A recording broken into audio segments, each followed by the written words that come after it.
नवदेरो भरसां दादू कैनाल में हथायल नींगर जे लाश की सुञाणप थी वई।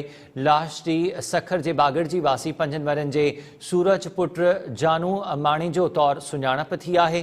वारसनि जो चुमण आहे त नींगर जुमे ॾींहुं दादू कैनाल में किरी ॿुॾी वियो हो।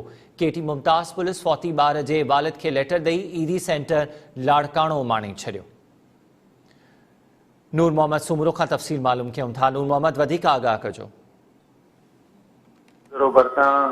ॻोठ फुलकोठा जे पीर बोदल शाह जे भरिसां दादू कैनाल मां लाश मिलण जेको मासूम नींगर जो 5 वरनि जो लाश मिलियो हुयो, उनजी सुञाणप सखर ज़िले जे बागड़जे वारे इलाइक़े जे रहवासी तौर थी आहे।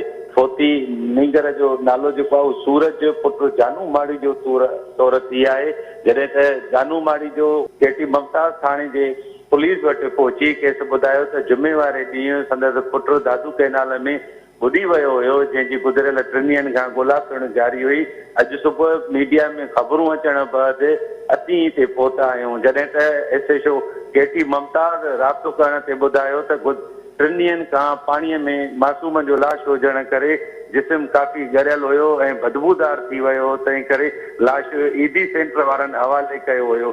जॾहिं त फोतीअ जे वालिद जानू माड़ी जो के हिकु लेटर ठाहे ॾिनो आहे, जिते उतां ईदी सेंटरनि वारनि वटां लाश वसूल करे बागड़जे खणाए वेंदो। जी नूर मोहम्मद, महिरबानी तफ़सील ॾियण जे लाइ।